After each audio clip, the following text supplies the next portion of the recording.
Lors de la période de mars à juin 2020, nous avons noté une augmentation significative au niveau des nombres d'appels que nous avons reçus sur la helpline. La helpline créée et gérée par Sourire de Reda s'appelle Stop Silence. C'est une ligne de soutien émotionnel, anonyme, gratuite et confidentielle à destination de tous les jeunes au Maroc, qui est accessible à partir d'un site web et d'une application Stop Silence sur iOS et sur Android. Donc sur cette helpline, nous recevons des appels de jeunes qui sont en contact avec nos écoutants bénévoles, recrutés et formés par l'association Sourire de Reda, pour les aider à dépasser une phase d'angoisse, de doute, de questionnement et très souvent de crise suicidaire aiguë.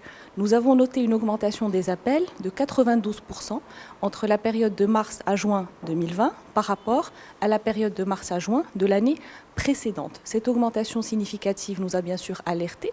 Donc nous nous sommes demandé qu'est-ce qui se passe pour ces jeunes-là, qu'est-ce qui fait que clairement, la pandémie a un impact très important sur leur morale. Clairement, ils sont plus angoissés, clairement, ils se sentent plus seuls, ils sont plus enfermés.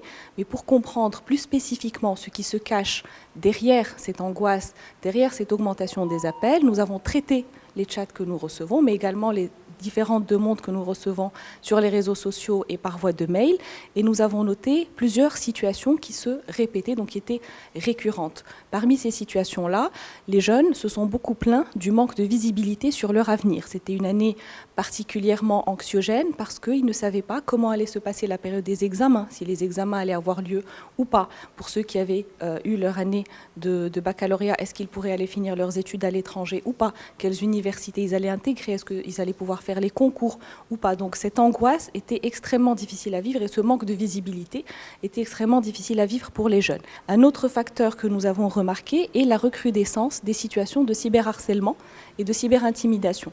Comme les jeunes sont restés à la maison, qu'ils ont fait l'école à la maison à travers Internet, qu'ils ont été très connectés sur les réseaux sociaux, l'ensemble de leurs activités, même sociales finalement, elle a été complètement mutée sur les réseaux sociaux, et bien ces jeunes-là ont été beaucoup plus exposés à des situations de cyberharcèlement, de cyberviolence, de cyberintimidation, d'usurpation d'identité, de chantage, etc. Certaines situations plus, j'ai envie de dire, plus complexes, nécessitent un suivi thérapeutique, comme par exemple les situations de maltraitance. Certains enfants ont été enfermés avec des parents maltraitants pendant une certaine période de temps. Certains ont dû arrêter par exemple de prendre des médicaments et d'aller voir leur psychologue ou leur psychiatre pour des raisons logistiques ou matérielles. Donc ça a eu des répercussions relativement graves sur leur état de santé mentale dans les mois de confinement et les quelques mois qui ont suivi, le temps qu'ils reprennent la route de leur thérapie et de leur suivi. Ces situations-là qui sont particulièrement difficiles, nous avons essayé de communiquer aux jeunes un ensemble de ressources vers lesquelles se tourner. En plus de la helpline, il y a un ensemble de ressources qui ont été mises en place, notamment des lignes de soutien émotionnel qui ont été mises en place par des psychologues et des psychiatres marocains. Donc nous avons joué notre rôle de relais, qui était d'orienter ces jeunes vers ces structures-là, où ils pouvaient avoir une prise en charge plus adaptée à leurs problématiques et à leurs souffrances et à leur situation. Nous avons noté une augmentation du taux d'appels sur la helpline lorsque nous avons analysé le taux de jeunes appelants qui avaient commis une tentative de suicide pendant l'année ou qui pensaient commettre une tentative de suicide au moment de l'appel, donc ce qu'on appelle des jeunes en crise suicidaire aiguë.